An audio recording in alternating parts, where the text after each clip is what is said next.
Welcome everyone tonight. If you can hear me from wherever you are in the world, we're so thankful that you're here. And I see the beautiful Ashley has already joined us. Thank you so much, Ashley, for having this conversation with us tonight. Absolutely. I am so thankful. I have been praying for you, as I know you have been praying also. I know that this is a God-destined moment that He's allowed. So as girls kind of just start to trickle in here and there, and everyone just kind of finds their way to us, this is also being recorded, which is so cool because it'll play in our feed for the next 24 hours. So not only will whoever's joining us tonight would be blessed by it, but for the next 24 hours, moms, uncles, teenagers, people can get a hold of what we're sharing tonight. So Ashley, I just want to introduce you to everyone. Ashley Dominguez is a licensed counselor, mental health specialist, professional. And I don't know if you want to share a little bit about your background before we dive into some of these stats. And I have a few here listed that I want to share with everybody. Do you want to introduce yourself? Yeah, sure. Absolutely. So I am a licensed mental health counselor in Florida. I also am finishing up a PhD in counseling with a specialization in marriage and family therapy. So this is really near and dear to my heart. I have a lot of experience in the community teaching this material to people as well. So I am hoping to be able to teach some of those teaching skills and the therapy skills and be able to provide them to whoever needs them. Wow, I love that. Thank you for what you do. Thank you for your preparation. PhD, you go girl power. I love that. Almost there soon. Well, I love that this will be the first, I pray, of many conversations, because what you do is so vital. And I want to thank Rosie Prado, who connected us. Thank you, Rosie. I know that you're on with us tonight. Thank you so much. She's a blessing too. She is my blessing. She is. And she's been on this journey with me, with Tiaras and Girls, for a long time. So I'm thankful. So let's go ahead and dive right in so that we can just leverage our time together. You know, I read recently that 800,000 people lose their dreams on a yearly basis due to suicide. We lose 800,000 souls, hearts on the planet every year. Every 40 seconds, someone commits suicide. Every 40 seconds, which tells me, because I think in math sometimes, that in this 40-minute conversation, we're going to lose 60 people to suicide. I mean, allow yourself just to think about that. 60 people are going to lose their hopes, their dreams, their life. Families are going to hurt. Destinies are going to be cut short. Legacies are going to be cut short, rewritten in the next 40 minutes on the globe. So if this hurts you and I can't imagine how much more it must hurt God, who creates all these beautiful souls and human beings, right? So as I look at that, what really has me just at night, Ashley, and I know I've shared this with you, I've shared this with Rosie, I've shared this with my volunteer team. I have a beautiful volunteer of champions that I'm so thankful for. They all see the girl with me. They have been the girl. They are tapping into that girl inside of them. They go with me from country to country to make a difference in these teenage girls' lives. And this is one that keeps me up at night, Ashley. It says that 29% teen suicide has increased by 29% in this past year. And when I started Tiaras, the third highest cause of death in teenagers was suicide. It is now the second highest cause of death in our teens. And when I look at that, I know this is my why, because it keeps me up at night. I know this is my why because it's all I can think of. It's when I give my life to. It's something that's impacted my family very personally. I share that with you. So I know that there's families that, if we can help one family tonight from feeling the pain of losing a teen, losing a loved one to hope, the hopelessness and suicide. Recently I volunteered on a teenage floor where teens survive, right? Attempted suicide. And the youngest resident on that floor was 10. I'm not surprised. I've seen younger. I've seen seen as young as 7. Wow. Yes. Oh my goodness. So let's dive right in. Ashley, what are some of the contributors? What are some of the reasons that we're losing so many teens to suicide? Because we're going to talk about the cause, we're going to talk about the why, the the signs so that we can be alert, and we're going to talk about some solutions. We're going to point people to a solution. So what are some of these causes? So mental health is, I mean, it's our go-to, right? I mean, when we're talking about our disorders, PTSD, anxiety, depression, those are our major factors that are leading to, especially trauma too. We're not looking at, there's ACEs, it's called the Adverse Childhood Experiences. And what we've learned from that widespread study is that the more childhood experiences, exposure, it doesn't even need to be, you know, specific to that person. It could be something that they saw, something they went through, something someone else is experiencing. And because they don't have the coping skills, or just they're sensitive souls. I look at souls sometimes, and there's just people that are vulnerable, they're sensitive, they're emotional, and they take that on and they don't know how to cope with it. And these are a lot of those contributing factors. And, you know, your statistics and the statistics that we have available, I'm pretty sure those aren't even accurate. Because if we look at accidental suicides or unintentional deaths, and you know, how things are just factored, we're probably looking at this as being a way bigger issue than even you and I can imagine. So those are some of the things that we look at specifically is these mental health disorders in childhood, or anything that might have happened in childhood with the family or that person that might make them more susceptible to wanting to end their life in some way. Of course, which I can relate with that in our family. So what are some things, Ashley? We have parents tuned in tonight. We have tias, aunts. I invited my neighborhood, a part of my neighborhood watch, you know, the girls, the moms. I invited them to also join in. What are some things that we should be looking for? Some warning signs of someone that's maybe vulnerable to suicide.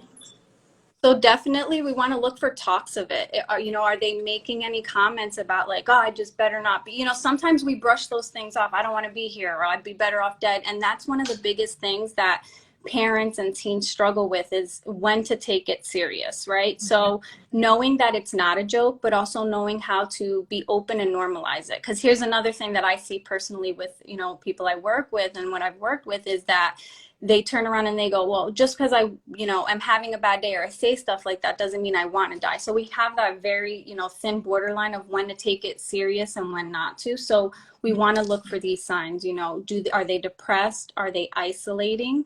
You know, are they keeping to themselves? Are they planning, you know, things? Are they being very tedious about giving things away or wanting to like make closure or finalizing anything?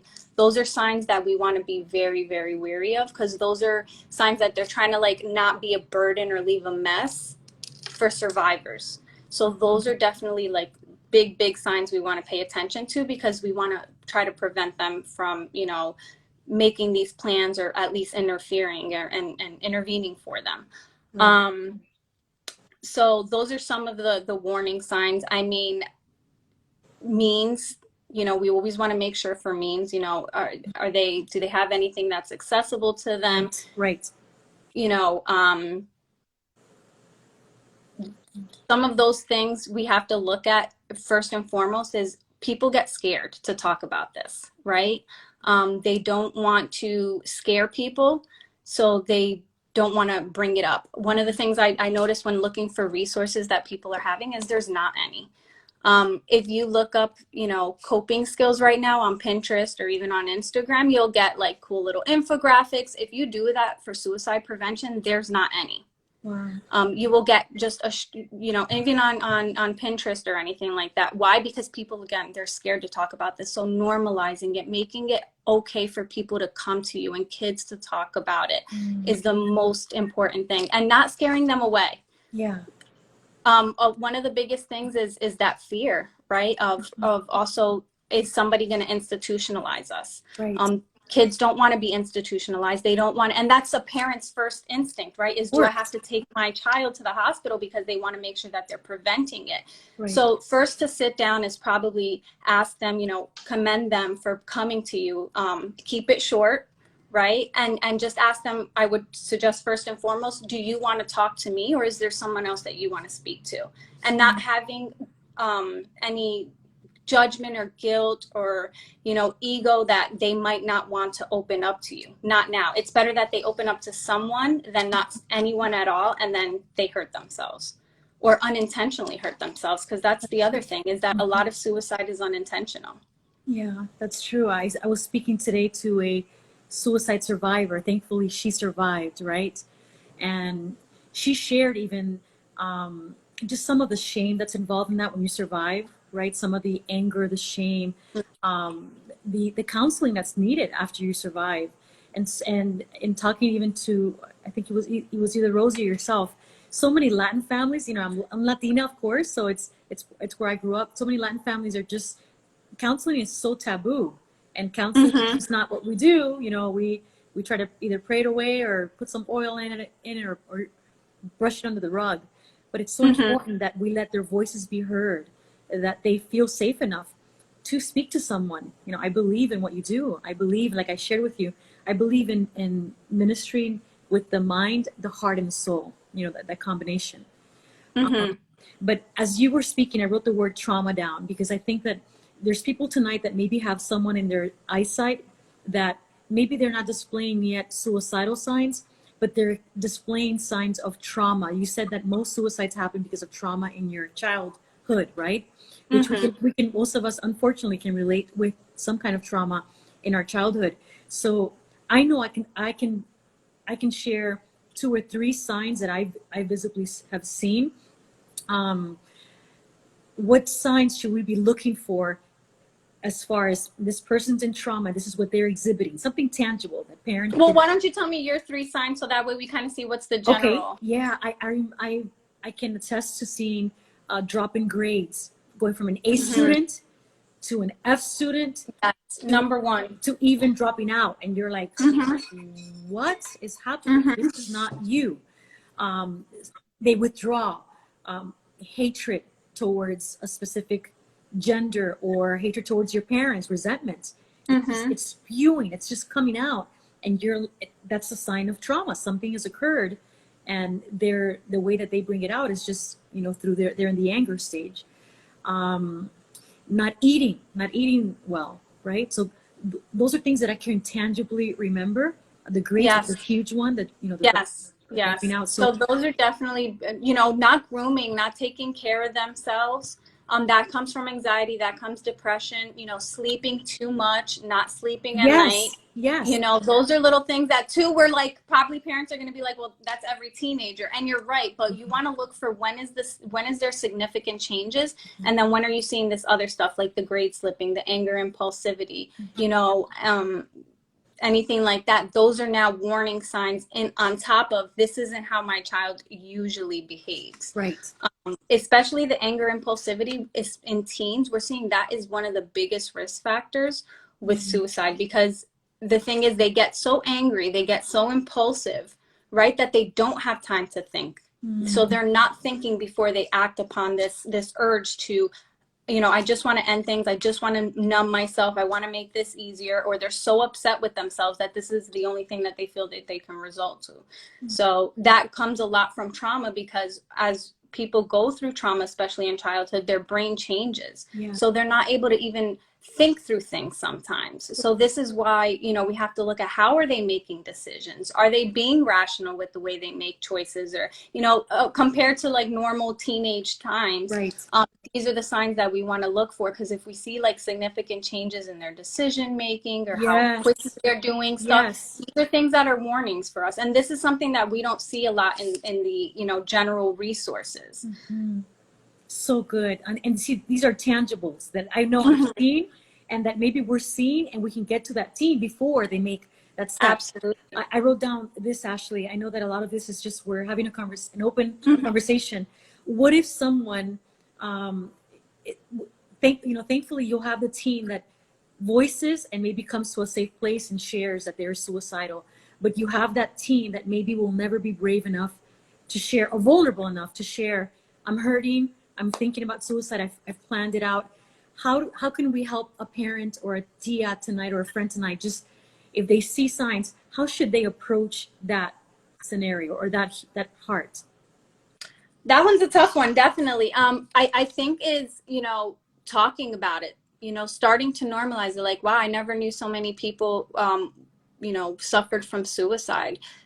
generally casually bringing it up, or, you know, having them reflect on, have they ever been in a point in their life where they've contemplated suicide, even if they didn't want to, or it was just a fleeting thought, and maybe what they needed at that time. Because remember, our family, our loved ones are also extensions of ourselves. That's our own culture, our own ways of being. Right. So sometimes we have to kind of, you know, explore, how are we, who are we, how do we tend to behave, and see, because those give us a lot of signs as well. You know, what do they like? Try to tap into that. What did they like? Did they stop liking it? And bring it back up. Hey, it's been a while since you've done this. Maybe, you know, sharing space and time with somebody, and even just sitting them in silence if they want to for a little bit, even when it's uncomfortable. Yes. Just let them know that you're available. Right. You don't want to talk, don't talk, but I'm here if you need it. Right. That can go miles sometimes. Yes, yes. I couldn't agree more. Just be that safe haven, that safe place. Now, what are some things that parents should maybe, to prevent, if they see signs or they have that internal compass sharing alert, what are some things that maybe we should be hiding or putting away just to keep our teens safe at home? I think definitely one, you know, if you do think that it's a possibility, you know, get them help. There's great services, especially inpatient. I think, again, there's a lot of stigma on not wanting to institutionalize people. You know, if they really feel like there's not a need, they won't keep kids. They're very well trained at this. This is what they do. Right. So having a little bit more trust in the resources that are available is important. But, you know, medications, you know, keeping them out, sharp objects, if there's any weapons in the house because there's military, or you're just, you know, a concealed weapons holder, anything like that, make sure you're properly storing and keeping those, you know, items away from teens that are suicidal. Or, you know, if they're LGBTQ, we know already that statistic in suicide increases automatically. If you're Black or Hispanic, that increases automatically. So these are just little things that we have to look at. You know, those are usually the biggest means, is consumption, hurting themselves. I mean, unfortunately, if somebody really wants to do it, they will find the way to. But again, you know, taking as many of those objects out of reach from them and just opening the door and letting them know that you're available is definitely the key steps to take, I think. Yeah, again, being that safe harbor, right? That safe haven. The teenage suicide survivor that I spoke with today, our hearts connected on this topic. She, I guess either her parents were in tune to what was happening, they saw signs. She attempted suicide in her school.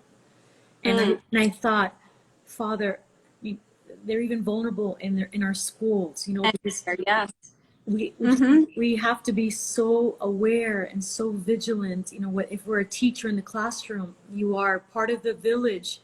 You are an extension of the parents. So I hope that teachers will even tune into this and be aware of that hurting student in their classroom. The student pastors, I'm sure they have many students in their churches that are dealing with depression or having suicidal tendencies. You know, I read that 1 in 4 people battle mental illness, which is 25%. However, we're all prone to battle situational depression, because at some point in our lives, we're going to go through something painful. Pain is inevitable on this journey. I mean, I'm sure everyone on this live tonight can attest to they have experienced some level of pain. Yeah, absolutely.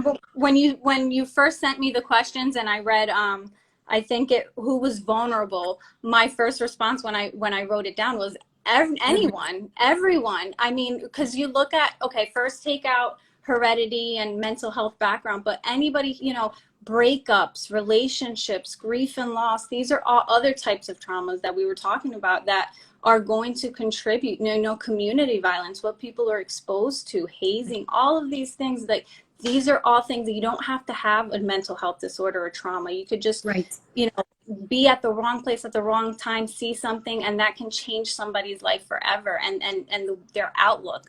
So, you know, again, the openness that we talked about, I think that is, you know, not stigmatizing mental health, not stigmatizing suicide is one of the biggest things that we really, really need to do. So just this conversation that's happening tonight, stuff like what's happening on Pinterest, you know, taking it away because they're they're scared it's going to elicit more suicide, which is it's reasonable because we know about suicide clusters, right? So Right.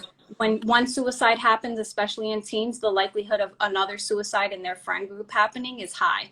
So those things are definitely warning signs you want to take into consideration too. But again, anyone at this rate in day and age is susceptible to it. So it becomes even harder to really try to minimize it. But again, openness and increasing coping skills is definitely a big one. Yeah, I want to encourage you, if you're watching tonight and you have a teen in your life, a niece or a nephew or a child or a teen on your block even that you see in your neighborhood, when was the last time that you maybe just paused to look into your teen's eyes? You know, a lot of our teens just feel like a young lady that I spoke to recently, they just feel unseen. They don't feel valued. They feel unseen. They don't feel heard. Misunderstood. They feel misunderstood. I mean, just remember yourself as a teenager. My goodness, your mind is foggy. Your frontal lobe is not wired yet, so you don't have rationale that we have today. There's just so much happening hormonally, emotionally, just from every angle. So when was the last time that maybe you looked into the teen under your roof, into their eyes, and just asked them and actually listen to how they're doing in the season? You know, I read that because of the pandemic, so many of our girls have been stuck at home with their abuser, which is increases trauma, increases the likelihood of suicide. That's probably why suicide has increased 29% in these last 10 months. It's probably why statistics say, if you missed the first part of our talk with Ashley, who is a licensed mental counselor, and she is available also for sessions here in our city or through telehealth. We quoted that every 40 seconds there is a suicide on the globe. So by the end of this 911 talk that we're having, 60 people are going to take their life. And I don't know about you, but that's 60 people too many. That's 60 dreams, 60 legacies, 60 families affected. So let's end our talk, because I know we have about 10 minutes left. Ashley, what steps, someone admits to you they're suicidal, I know that we can offer them counseling in a safe haven, and steps, you know, for either an institution or a place that would take them in. But what other steps can we take if someone has someone in their life that's suicidal, or if someone is watching tonight that maybe they tuned in because they have had suicidal thoughts, they've planned how they would take their life, they've thought about it. What hope could we offer them? That there is hope, that there's always hope. You know, that a lot of times the one thing that people talk about is how, you know, emotions are fleeting, right? We want forward thinking, forward talking. Think about consequences in terms of just yourself, like, you know, what is still left to do. A lot of times it's, you know, desperation that leads to suicide, not being able to see a way out. And yet there's so many, right? There's just sometimes not seeing all the different, you know, perspectives. And that's what therapy is. And that's all that therapy really gives people at the end of the day, is just solutions and perspectives. Right. So if you can hold on to hope and realize that there's solutions and perspectives and there's help out there, then that is just the one thing that can really make a difference. You know, there's the National Suicide Prevention Hotlines. Obviously, you know, you have 1-800-273-TALK. There's also available resources to text that can give you, you know, support as well if somebody doesn't want to come to you. But again, I think we talked about it, and just piggybacking on it to, you know, reemphasize that being open to them and just saying, hey, I'm here. And then asking them, you know, what can I do for you? Or what do you think can help? And if they don't know, then now you know that there are, you know, this is where you can kind of step in and start to offer some of these resources that we talked about, and start to promote some of that forward thinking, you know, that forward talk, instilling that hope in them. That those are just some of my recommendations. I love that. Thank you, Ashley, for those. I hope that if you are tuning in tonight and maybe you have been in a trauma situation, or maybe you're hurting, you're not here for a teen in your life, you're here for yourself. Can I tell you, we have been praying for you. Yes. We have been praying for your heart. We've been praying for your mind. God sees you exactly where you are. And Ashley and I want you to know that you matter. You matter to God. When I read Psalms 139, it says that he was there when you were being formed in your mother's womb. He was knitting you together. So it doesn't matter how you were conceived. It doesn't matter if you were conceived in a love story or as a result of a violent act. What matters is that God was there present with you. And he is a God that never leaves us or forsakes us. It doesn't matter what happens on this journey. There is evil on this journey. You know, it's inevitable. There is. But can I tell you, Ashley and I just want to encourage you, go to a safe place, a parent, a tia, a friend. You know, maybe you go to your student leader at a local church, find a local church that you can plug into, call on a counselor. There's so much beauty. Like I've even shared with my own family unit. There's so much beauty in speaking to someone that's a professional, that's been trained to help heal our minds, our souls, give us a different perspective. They've been trained in this. It's not that they just got a 6-month certificate. It's years of training on helping us how to arise, how to heal, how to find the silver lining in everything that happens to us. And then can I tell you, the Bible says that everything that happens to us, God finds a way to turn it for good. Everything. So no matter what you're going through tonight, we would encourage you, of course, to go to a safe haven, to start counseling, to call 1-800-273-TALK, to DM us here at Tiaras. We have a group of champions that would love to connect with you one-on-one. This is what their passion is. And beyond all that, I would tell you your very first step is just talk to God. You know, we over spiritualize prayer. Prayer is just talking to God. And sometimes our tears are our prayers.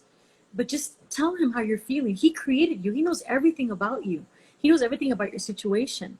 He is a personal God.